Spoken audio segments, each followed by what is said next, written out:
I'm hungry. Let's follow me in here.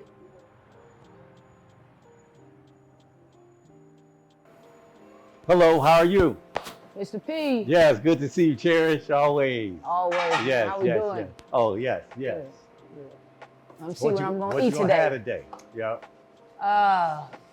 What's your option? What do you think I Okay, should get out of my good? two Okay, favorites? so first look, that hip bird is excellent, or the guru, you can't go wrong either way. Hip bird, guru, like you win it. I like hot. Okay, so I would do the hip bird hot. Do you like croissants? I like croissants. Oh, I love it. I love it. I would say no more. So give me a hip bird. Okay, hip on bird. Croissant hot. Hot. I'm on it. Yeah. Okay.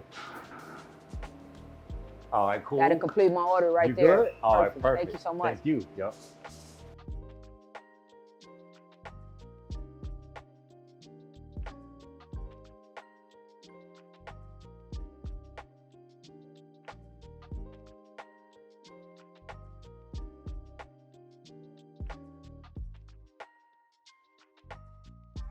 All right, Cherish, here's your sandwich. Thank you so much, Thank Mr. you. P. Always appreciate you, too. Good to see you again. Yep. So you got a second? I want to talk to you. Of course, I love to talk to you. Okay.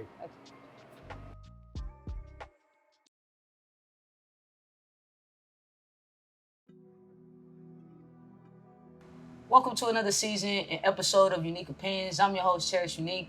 Today's special guest is a Philadelphia native who's made himself comfortable in the Pasadena and surrounding areas.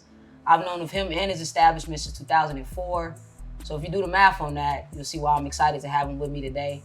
Please help me welcome the owner of Perry's Joint Cafe himself, Mr. Perry Bennett. Perry, how you doing? I'm excellent. How you Good feeling? to see you. I feel amazing. Amazing. Yeah, thank you for coming and sharing some time with me today. Of course. And hosting us in the first ever Perry's Joint location. Okay. I'm an alum of John Muir. Obviously, you know that. No doubt. And we had the luxury of having you at our fingertips. Yeah, you know what I mean? course, Kind of taking that course. 30-second walk up the street to get some quality food for a fair price for some teenagers, obviously. Yeah. And in my time of coming here in 2004, I've always felt like this place was like a safe space, for teenagers and obviously any customer that comes in here. I felt comfortable being here, always down to earth. You always had the same great energy every time I came in.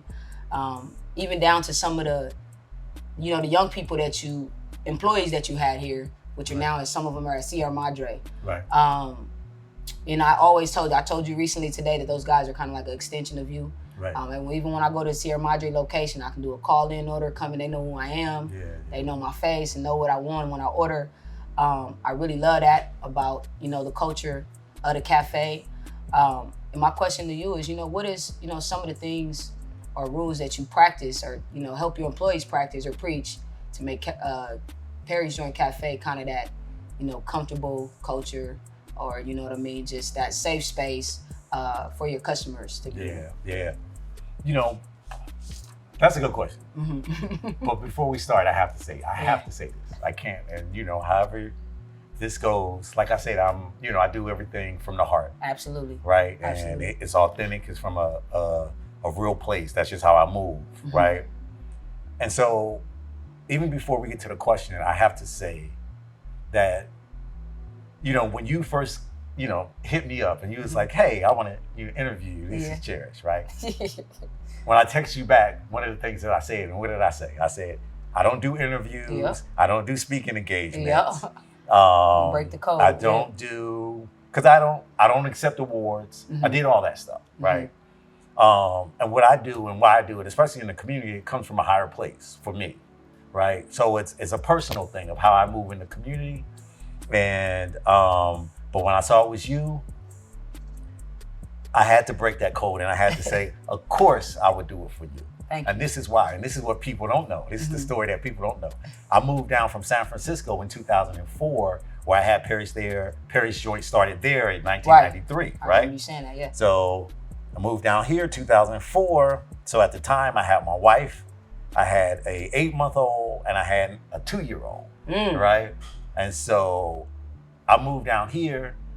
I didn't know how I was gonna move. I took everything that I had. I borrowed what money I could. I used everything to come and open this place. And what people told me, the first thing they told me was that, why would you open a business here? And right on said, Lincoln. Right on Lincoln, because it was nothing. It was right the time you came. The only thing was gyms and McDonald's. Right. That was it. That was only two, yeah. They said the kids are off the hook. Wow. At John Muir. They're gonna sell drugs at your place. It kind of was, but but hey, it's hard, you know. So I was thinking, okay, so they said they're gonna sell drugs. They're gonna ruin your place. They're gonna hang out. They're gonna gangbang. They're gonna, the kids is this and that. Right. So I said, okay, whatever. They didn't know who they were talking to. Right. They didn't know, whatever. Your background, yeah, right. They didn't know my background. But I'll tell you, my wife and I, we spent our last. And when I say last, September 1st, 2004, we spent everything. We had our last credit card. We didn't have a dime to our name. And we bought candy and ice cream and hot dogs to fill this place up. Oh my goodness. We maxed out. We had zero. When I say we had zero, we had zero. I didn't have, September 1st, we didn't have money. I didn't have money to feed my family. Oh my God. Nothing. I was done. We went to the wholesale house, spent all our money, nothing in the bank account, nothing on the credit cards, maxed out. We had to open up, and we opened up, I would think 12 o'clock, 12:30 that afternoon, so we could eat that night. Oh my God. Because we didn't have any money. I didn't have money to feed my family, right? So I opened up, and the people that came through for me was the kids that they talked about, right? That was gonna sell drugs, ruin my business, and gangbang, and ruin my business. And that was the class of 2008. Right. That was 2004, class, and that was your class, absolutely. and that was you, your dollars, your friends, that class that came up in here and was the seed money. You are the seed. And your friends in that class is the seed and the fertilizer of everything that Parish Joint became. Wow. And it was why I was able to feed my family that night and grow into everything that I grew into. Man. So when you asked me if I would do an interview for you, man, thank you. Of course I would do an interview. Thank you. So big ups to you. Big ups to all those classes that came after. That supported me and been supporting me ever since. Right. So I had to give it up. We made $77 that day. Hey. Yes. And then that was $77 was enough. In 2004, we was able to eat well that night. And so thank you. I appreciate you. Yep, thank you so much, man. Thank you so much. Okay, so now let's get to this question. There you go. Yeah. So the question was that basically how do you keep your culture, the culture one of of the your things that I cafe. talk about, especially for me, like when I hire the young kids, I come through. One of the things that I talk about first, you have to be able, whether you know it or not, we're all in the people business, and that's what I do. They have to be able to, whatever is going on at home, whatever is going on at any other place.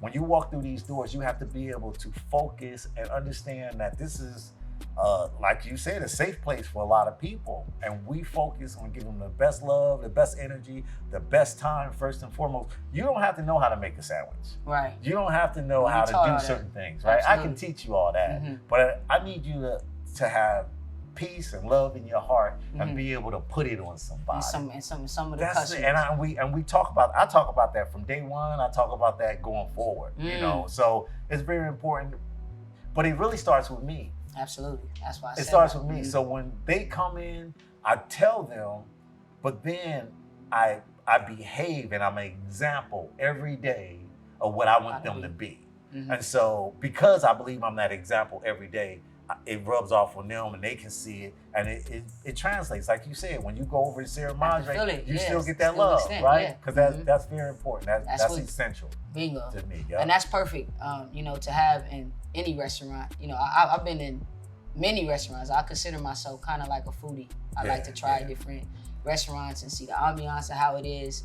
And you get some waitresses like, nah, I didn't really like her today, or the owner. I've seen them. I don't really, But with you, every time I come in, it's the same energy.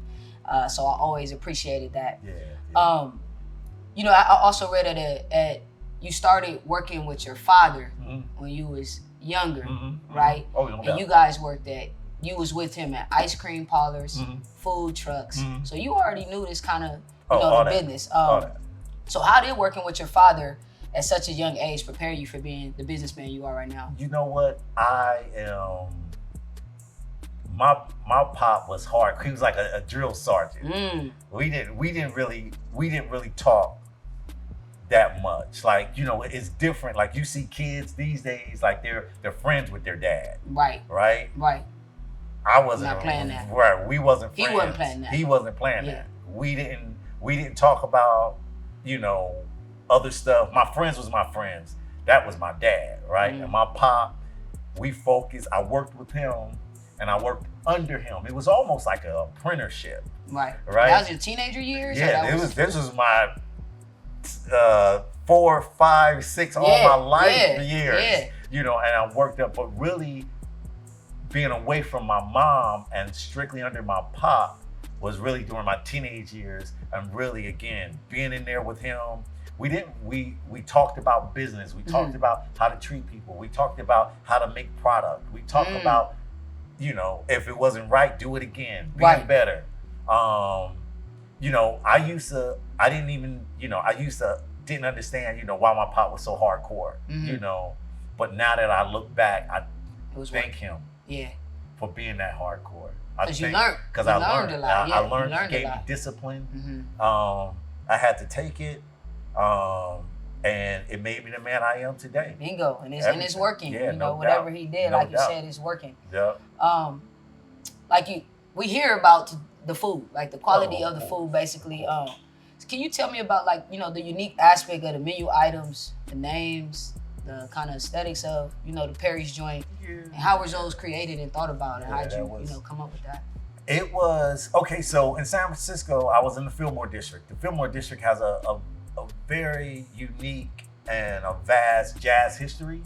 And so I was always interested in jazz, and I kind of like just heard about it and learned about it. So when I went to school, I was going to San Francisco City College at the time. So I took a jazz history course and kind of learned about like ragtime, learned about swing. But when I got to like Charlie Parker, Dizzy Gillespie, and then Miles Davis, John Coltrane, like it blew my mind. It was one of those things to where I didn't even know what it was. It's like, what is this? You didn't know it was a thing. Right. You know, now I would get, and what really started it because I was a big hip hop head. So I grew up and, you know, like during the late 80s, like you had Guru and you had Tribe Called Quest. They would have like snippets of jazz in their songs. Samples. Little samples, little 2 seconds, right? Yeah. And so I would want to hear more of it. Like, where does this stuff come from? So really, I took the jazz and then really just, I always loved the art and the culture. Right. And really just taking that. And in San Francisco, like we didn't have a place at the time, it was 1993. We didn't have a black place that we could call our own. Absolutely. A safe place. Right. And I needed and it was a lot of crack being sold at the time. So 80s, you said, right? This was the late 80s, early 90s. Okay. So Paris Joint needed to do 3 things, right? I needed to one, open a place that we could have a place to call our own, and people, they could get a good product and good service. 2, I needed for the young kids they were seeing a lot of drug dealers, but I needed for those kids to see somebody else doing something besides selling drugs, right? And that was me, right? So I wasn't, you know, knocking anybody else, do your thing, but let me show these kids another way. And I was young, I was just 23, so not too old, not too much older than them. So let me be a different example. And then 3, in San Francisco at the time, it was like so many like tourists that would come in the city, and I wanted them to be able to come in to a black establishment and have a different experience than what they thought they would have, and leave out and with a black ownership. Yes, exactly, and have just a different thought of what they thought black was by the time they left. And that was the foundation of Perry's Joint, man. And I put it all in one, and voila. So just even with the sound, you just start sandwiches? With the sound. Okay, so I started out with hot dogs, sandwiches and ice cream, nachos, ice cream, right? And then as it went on, people was like, add a sandwich, right? So I actually only added 4 sandwiches. And so I had a turkey sandwich, roast beef sandwich, a veggie, and a pastrami, right? I still was selling mainly hot dogs. And so all of the sandwiches was named after like jazz artists. Oh right? my goodness! So, okay. Charlie Parker they called him Bird. So that's why I got the Hit Bird, that's my right? Favorite right so there. That's my favorite. got the Tuna Simone, which is named after Nina Simone. Okay. Right? So Straight No Chaser is one of Thelonious Monk's like biggest albums. So I have Pastrami No Chaser. So everything is named after. Now people say the Guru, they was like, well, Guru was a hip hop artist, but he had a jazz album called Jazzmatazz. Right. So he makes the cut. So everything was named after jazz artists. Oh, that's cool. I didn't even think of that. So I just I brought it all in one. Brought it all together. So here you go. Like art, music, jazz, it's the culture, it's everything that I love. Yeah. The food. Here you go. That was perfect. That's perfect way to put it. I didn't even think about that, but I was always wondering like, why is it called this and that? But good to that you clarified on that. Yes. Like you've had many different turns in your career. Basically, like you just stated a few things about you kind of investing, just taking the risk and coming up with the building in the first place. No doubt. What has been some of your favorite, or what is one of your favorite professional or career moments that you've kind of encountered so far? Man, I've had some big moments, but the favorite career moment. Yeah. I would say the one you just told me, but maybe not. Every day is a moment, but I'll tell you this. It stops me in my tracks. And I can think of, but I'm gonna just say what comes off my head. When you just asked me that, I was at a John Muir football game in the fall, right? And this young man came up. He was walking with a group of friends, and he said, "Hold up," and he ran over to me. I maybe I knew him. I never saw him. In my life, right? And he came over to me and he said, "Mr. Perry," and he stuck out his hand. He said, "My name is Jonathan, Mr. Perry," and he shook my hand and he said, "One day I'm gonna work for you, sir." And he turned around and left. That simple, just. Let me tell you something. Yeah. Everything. It's everything. All the moments that you have add up to. Like, I forget everything else outside of my kids and my wife. To have that happen, that's it, man. That's why I do what I do. Man, that's amazing. I know that's a great feeling, just somebody to come up and tell you something like that. Yeah, no doubt. Like you just kind of talked about just a little challenge that you had money-wise, and we talked before this, and you told me about some things that happened with, you trying to get another location and things like that. What has been some of the, challenges or barriers that you've dealt with, being in the community or just being in the food industry itself? And I think, that story you told me was a perfect kind of fit for that. You know what? There's a lot of challenges, especially in the food. And if you want to talk about the food industry, there's several ways. Because if you open a business, right, there's always going to be challenges. I don't care who you are. Whatever right? it may be. I don't care who you are. There's going to be challenges, right? Everybody, every day, you have challenges of your machine, piece of equipment might break. Going out, somebody's not going to show up. Right. Something didn't go might right with an order. Somebody's going to quit. Like, it goes on and on and on. When you go into the food business, you don't realize how many hats you have to wear. You think, I just want to go and serve some good food, right? But you have to be an accountant. You have to be maintenance. You have to be, the cook, and you have to cleaning crew. Like, it goes on and on and on. And it's so many things that happen in business. And it's a challenge for anybody. Right. I don't care who you are. Right. It's an added challenge. I have very, very high expectations. Like my expectations are high. And to be able to grow and move up that ladder, it's hard to find people. And I have some wonderful young people that work for me, as you know. Yeah, you right? do. But it's hard to find people that really want to step up and raise their game, like their expectation, and meet my expectations. right? Think you will ever get that. I don't think you will ever, I because don't you, know. like you said, you're so high. I so don't know. You know, they don't see your I'm vision. gonna try. of They what don't you- see my yeah, vision. yeah, yeah. It's hard, but you know, I think I just think, you know, in general, we just need to raise our expectations. You know, and you know, especially dealing with the youth that I deal with. Right. You know, I put it on them to raise their expectations about themselves. Not only just, this is not only about working at Perry's joint, it's more about going on in life.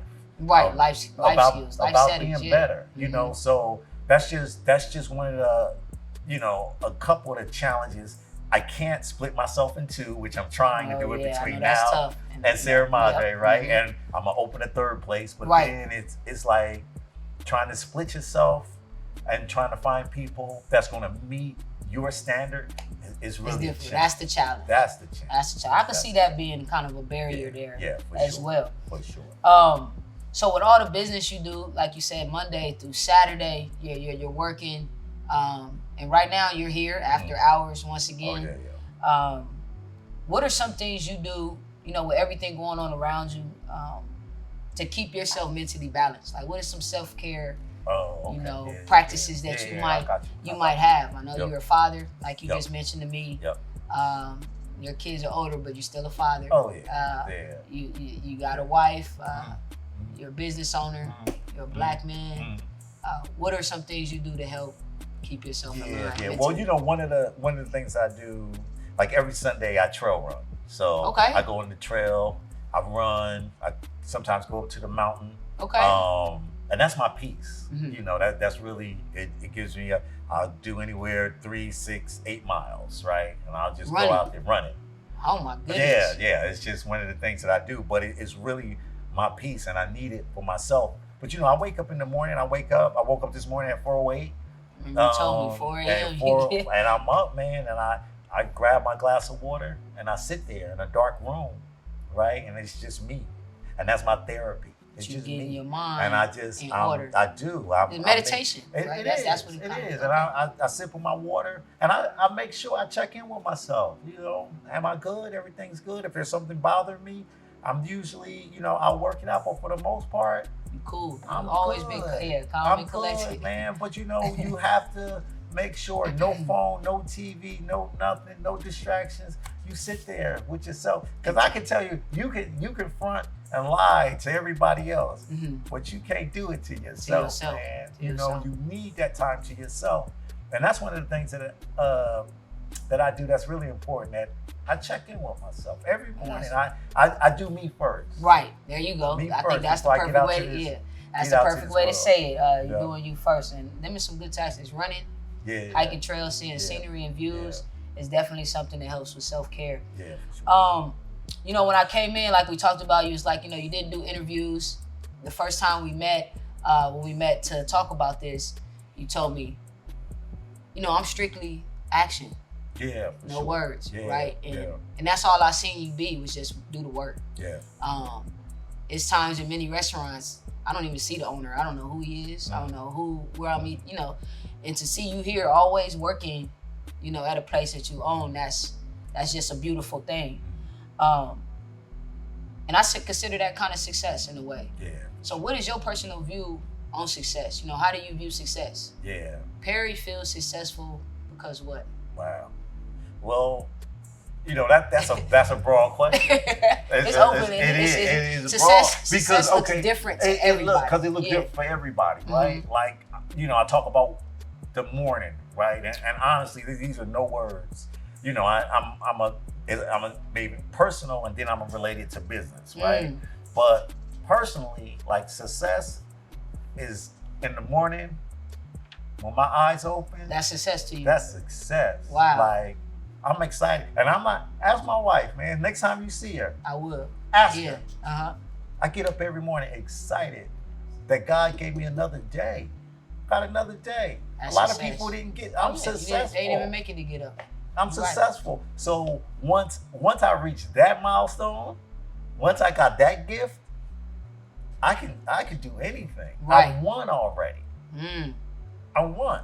So waking up, I won already. Waking up, I won. Right. That's awesome. And then just in business, to be able to come and open these doors And you know, people got a lot of choices.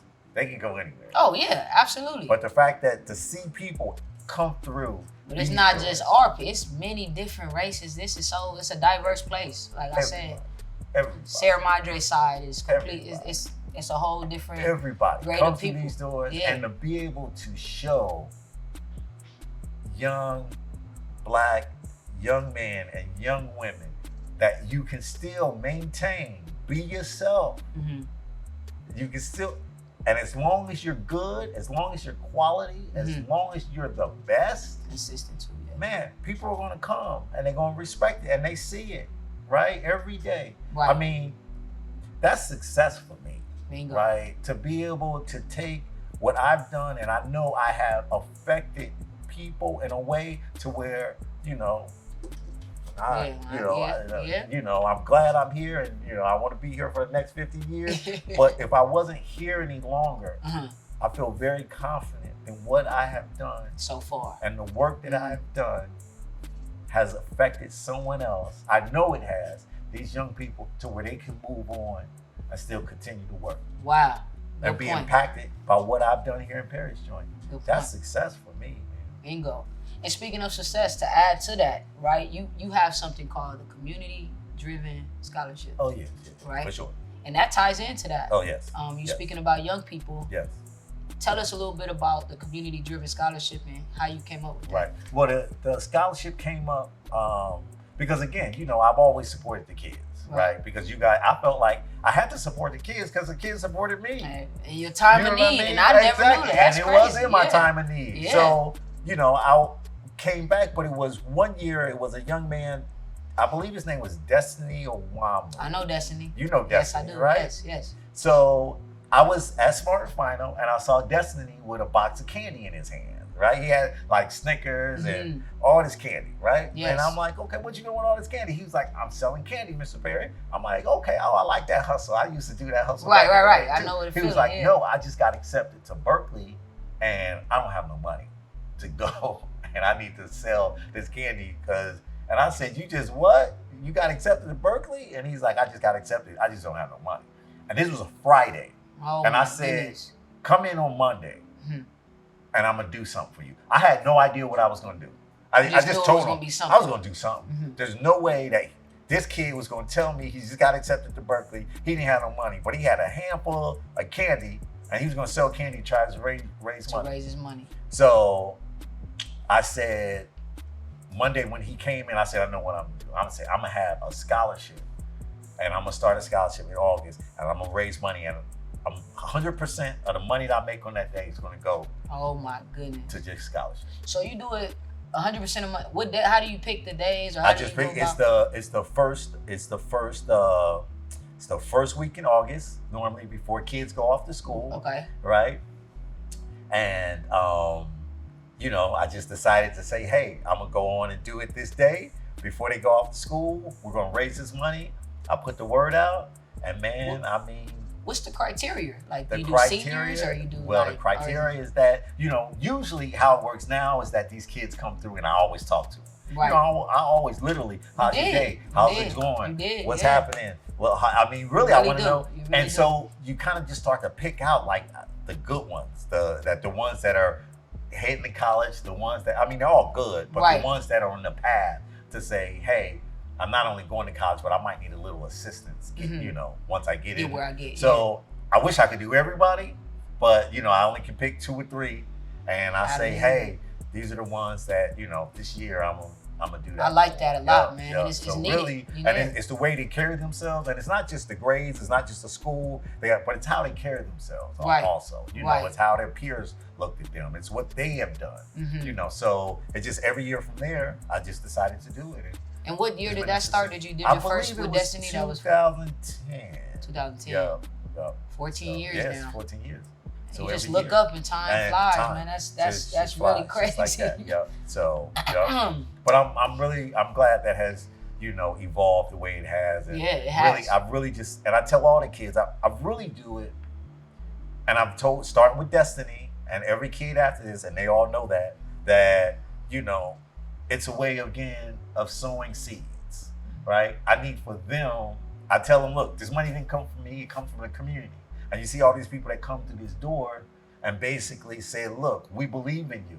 So I need for you to go off and be as great as you're going to be, right? And one day, 15, 20 years from now, I need for you to find a 14, 15, 16-year-old that looks like, and you do the same thing. Give it back. Let's pay it forward. Yeah. Right?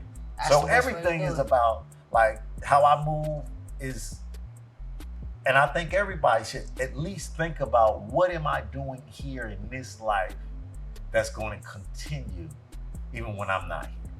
What can I do for somebody? What can I do that's going to make a difference, right? Because, we're all, our days are numbered, Borrowed time. What are you doing with that time, this time that we have, right? So whether it's the next, 50 minutes or the next 50 years that God give me, you know what I mean? I'm going to make sure that whatever it is, I'm going to invest in the people around me.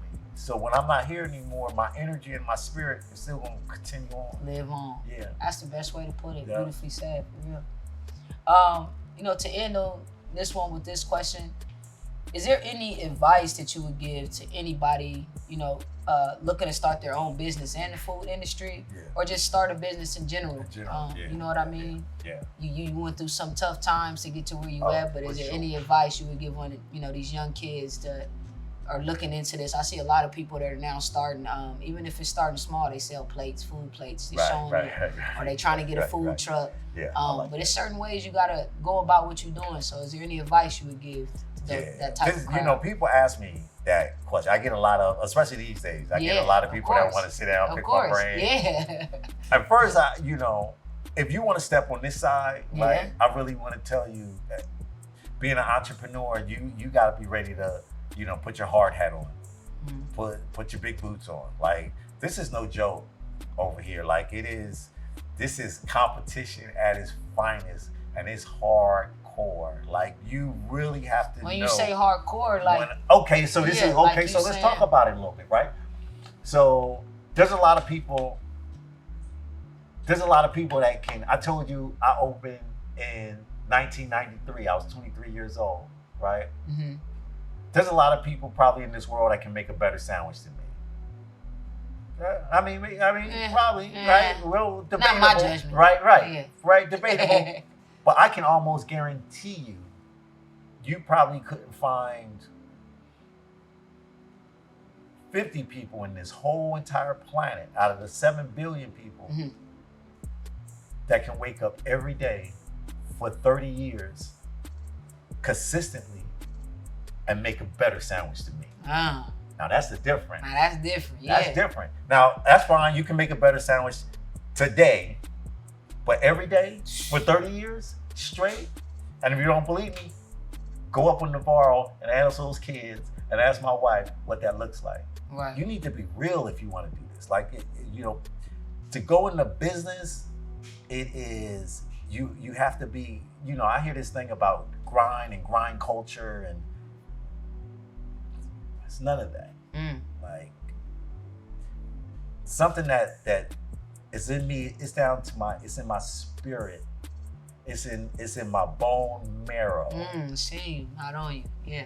If you want to do this and do it well and climb that mountain and understand what it takes to climb that mountain, if that was something that I could go back and, if it was something I could go back and tell my younger self, right? I would go back and tell my younger self to not focus so much on, and this is for if you're gonna go into business, right? Not to focus so much on the black and the white of it, right? Right. Black man, white man, right. I will focus more on, you will get a better understanding of how all of this works if you focus more on rich man, poor man, right? And why that exists, right? And how to basically say, instead of looking at it as black and white, let's look at it as rich and poor and why this exists, right? And when it comes down to, if we're gonna build any type of business, right? Like, what it takes to do that. This thing is a competition. This whole world is competition. Yeah. It's about competition. It and is. people are coming to be their best. for it. Yeah. And if you want to step over saying here, be ready. you It's need hard. to be ready is what I'm saying. Ready to work. You need to be ready to work, and not ready to work tomorrow, not ready to work next week. I mean, consistently. How long are you willing to put in, and what are you willing to go through? Like, what is it willing to take to get where you need to go? And those are the people that make it. I got the reason we're sitting here after 30 years is the one word is persistence. You couldn't stop me. Right. You couldn't close one door, open another, whatever. Throw the barriers, throw the roadblocks. You couldn't. We still can't. No. You still can't. You're on your third location right now, so I think that's the thing that you're talking about. Yeah. You know, putting your hands in and doing the work. Gotta do it. And gotta be ready. Absolutely. Next segment we're gonna get into is unique comparisons. There we go. Thank you.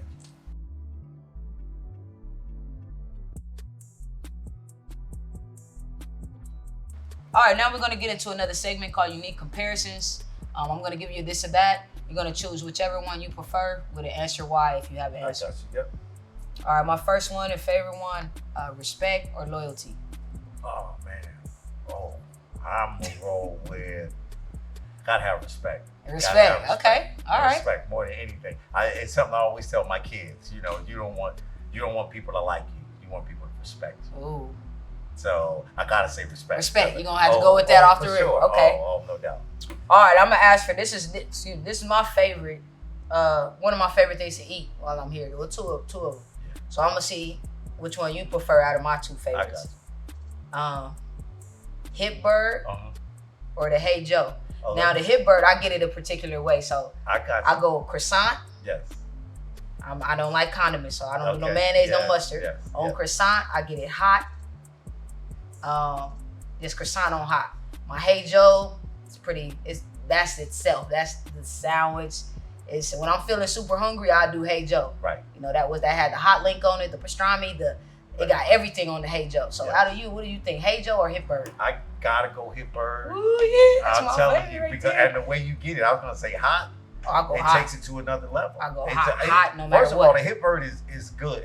And by itself, it's good by itself. And I have to say the Hip Bird because it was one of my first sandwiches that held me down. Oh, really? The Hip Bird was the one? Okay. I sell more Hip Birds than I sell anything else. I'm about to ask you, what is your highest sales? The specialty is that Hey Joe. People come from all over to get the Hey Joe. Hey Joe, fire. The Hip Bird and hot croissant because you know how to do it. Croissant. Oh, I know how to do it now. Yes. Yeah. But that Hey Joe is for real. So you say Hip Bird is over them too. Hip Bird. Okay. Got a Hip Bird. Okay. All right. Another good one I do on the show is see the future or change the past. Oh, that's I want to. Both of them are kind of tough. It is. That's tough. I think. I keep going back and forth. I keep thinking I want to see the future, but then I say, no, I don't. Right, yeah. You don't want to see too far down that line. To change the past, but I'm like, it is what it is. I think that's a good one. I think I'm going to have to roll with change the past. You don't have to neither, Change the past. You going to do change the past? Change the past. You just change a few little particular things. Few little twists and tweaks. Okay. All right. So change the past. I'm gonna change the past. Okay. That's a good one. Yeah. All right. My last one. It's kind of an open-ended question, but it made me think when I thought of it and seen it. If you had all the resources, time, money, and land available to build whatever you wanted, what would you build? Wakanda. That's kind of how I say like a Black Wall Street, kind of like a Wakanda. Have everything we need. Wakanda in the sense of realistically. Right. Maybe not without the glowing flowers that can turn you into Black Panther. Yeah. But you know what I mean?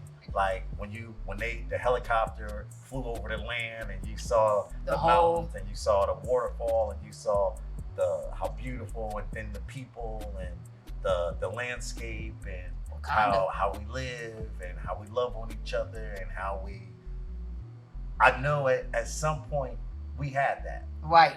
You know what I mean? Like, for me, it's, unfortunately we live in a world right now to where, at least here in America, we haven't had a chance to get back to that. Get back. I was just about to say that. Like, that's a certain sort of love and a certain sort of energy when people walk through these doors, right? Mm-hmm. A lot of people always ask, they say, it feels good in here.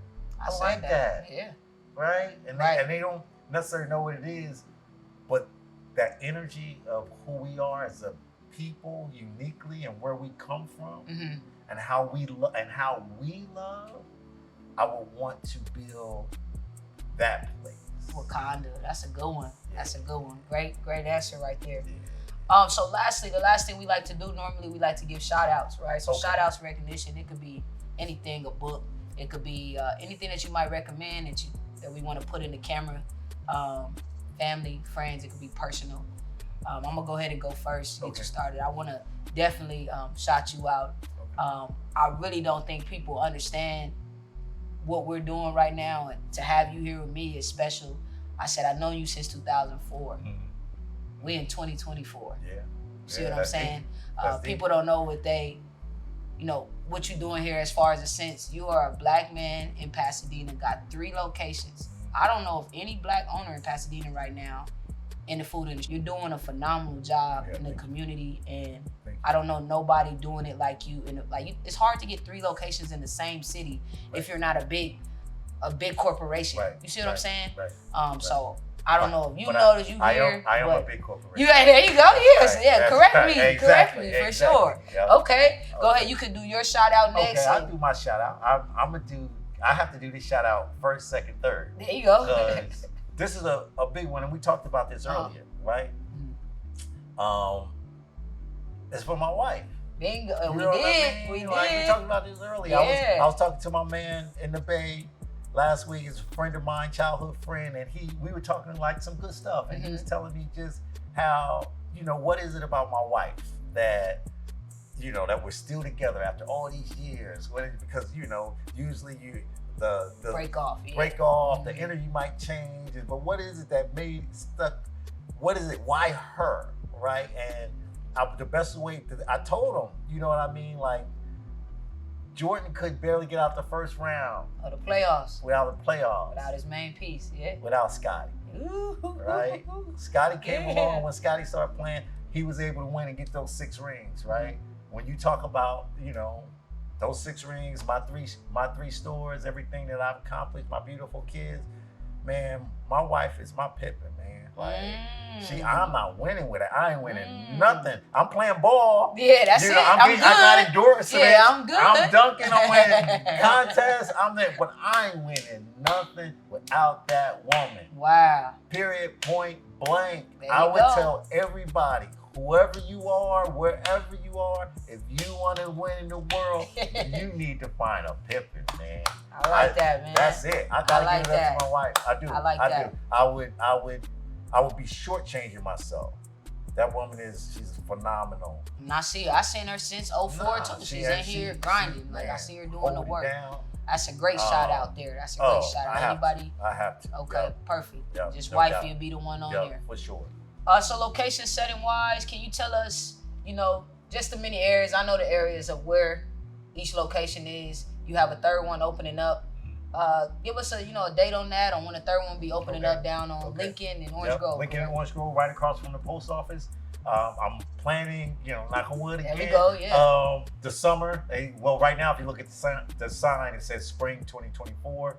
I'm gonna push for late spring, early summer, so that's when I'm coming. But this is gonna be. You said this one's different. Perry's Joint Deluxe, man. Yeah, you said this is gonna be next level. I talked to you about. I said you gotta change the name. I gotta add something to it. Add an extra name, and and make it feel you put that on my mind. So it's coming. It's gonna be amazing. Okay. I'm putting my whole spirit in this one, and so I'm excited. I'm excited. And that whole corner, you mentioned that you got that all. Exactly. You bought that whole corner. Yeah. So I was able to purchase the corner, and secure that I'm gonna be, be in Pasadena for generations. Some time. There we go. To Legacy. come. You know Legacy. what I mean? No Well, doubt. we waiting on it, man. We waiting on it. I definitely appreciate am. it. And Yeah. you got a forever customer in me. So Thank you. that concludes our episode of season 2, the first one. Stay tuned to catch many more episodes after this. Perry, thank you again Thank you. for coming on. Thank you. Thank you. Much love. No problem. Thank you. All right, right here on display, we got Solid Water. That's what we're powered by and sponsored by. I want to say thank you to Solid Water, Kenny James Jr. Much appreciated. Now presenting the collective Absolute Madness.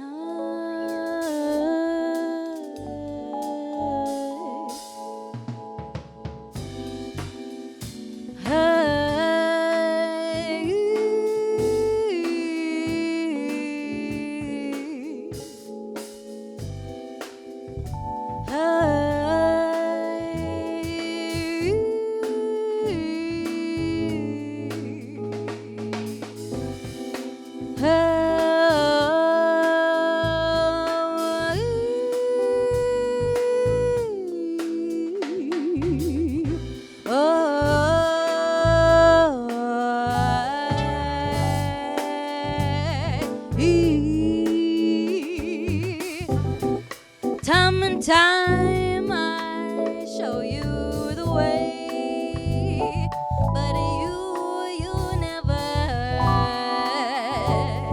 listen, baby. I don't know what else to say.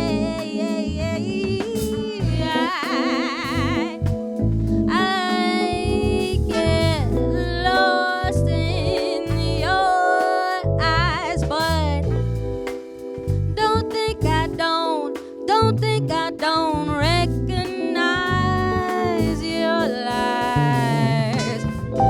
Hey, baby, won't you come a little closer to me? Hey, baby, I got a bunch of fun things for you to see. Ooh, hey. Ooh, hey.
We want to thank you guys for tuning in tonight. We are Absolute Madness. We got Alejandro on the bass.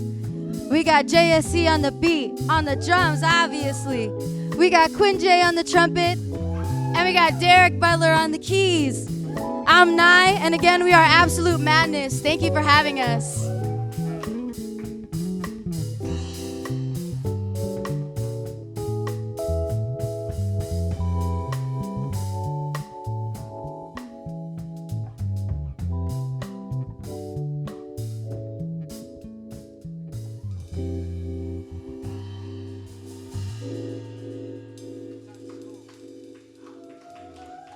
Thank you.